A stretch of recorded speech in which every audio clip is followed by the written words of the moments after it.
Aujourd'hui, j'ai envie de vous parler d'un sujet qui touche de plus en plus nos jeunes et nos moins jeunes, et j'ai nommé l'anxiété. Récemment, il y a une étude qui paraissait dans le Journal de Montréal qui disait que le 2 tiers de nos jeunes au secondaire souffrent d'anxiété de performance. C'est vraiment alarmant. Ça nous dit en fait que les jeunes, clairement, sont en détresse, ont des attentes irréalistes envers eux-mêmes, veulent atteindre une perfection qui est inatteignable, qui est impossible, mais ça leur fait vivre énormément de souffrance, un sentiment d'incompétence, un sentiment d'insatisfaction perpétuelle qui les pousse à travailler toujours plus fort, que ce soit au niveau académique, au niveau sportif, au niveau social, au niveau de leur apparence physique, pour être jamais satisfaits des résultats.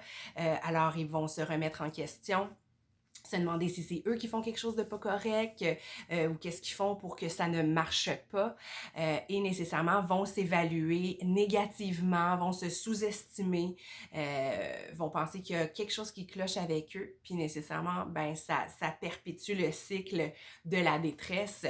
Alors, j'ai des ouvrages à vous recommander en ce sens-là, particulièrement en lien avec l'anxiété de performance. Il y a Extraordinaire Moi calme son anxiété de performance.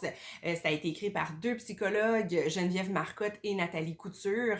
C'est un guide pour les 6 ans et plus, 6-12 ans, je vous dirais.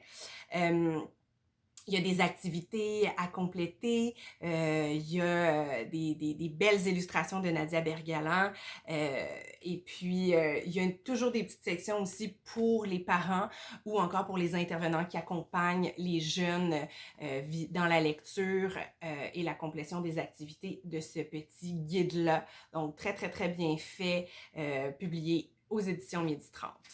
Dans cette même collection-là, des mêmes 2 autrices, on a Incroyable Moi, maîtrise son anxiété. Tout simplement, ça a été le premier qui a été publié dans cette série-là. Beaucoup de professionnels, beaucoup de parents, beaucoup de profs connaissent déjà cet ouvrage-là, l'ont utilisé, continuent de l'utiliser. Alors, on découvre là-dedans un personnage qui, vit de l'anxiété, qui pense qu'il est seul à vivre ça. Alors, on va l'encourager à aller questionner son entourage sur les peurs, ce qui les stresse, ce qui les rend anxieux. Donc, de reconnaître que je suis pas tout seul à ressentir de l'anxiété dans la vie. Même les modèles que j'ai, comme mes parents, mes profs, peuvent vivre du stress et de l'anxiété. On a également des stratégies, notamment la relaxation et la respiration abdominale. On rencontre petits plus et petits minus, ces petites bestioles qui sont dans chacune de nos têtes qui peuvent soit nous encourager via des pensées aidantes ou soit nous décourager via des pensées catastrophiques. Alors, excellent ouvrage que je vous recommande chaudement. Et pour terminer, pour les ados, un roman écrit par Sophie Kinsella. Oui, celle-là même qui nous a pondu l'accro du shopping, donc plus dans la chick lit.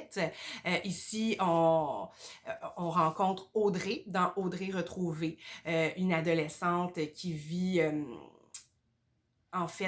avec des troubles anxieux. On la suit dans son quotidien, on voit qu'est-ce que ça implique chez elle, dans sa famille, ses relations donc familiales, mais ses relations sociales également qui sont grandement perturbées. Elle est cachée derrière ses lunettes noires, elle veut complètement disparaître, elle veut pas du tout passer aperçue. Alors, on la suit dans tout ça, dans ses relations avec les autres pour voir comment elle va faire pour surmonter son trouble anxieux, pour apprendre en fait à vivre avec. Et d'ailleurs, j'avais fait une vidéo complète, je vous mets le lien en bas en commentaire, à propos de ce livre-là pour le compte du site web Les Petits Maudits. Donc, voilà mes 3 suggestions lecture en lien avec l'anxiété, principalement chez les jeunes d'âge primaire et d'âge secondaire.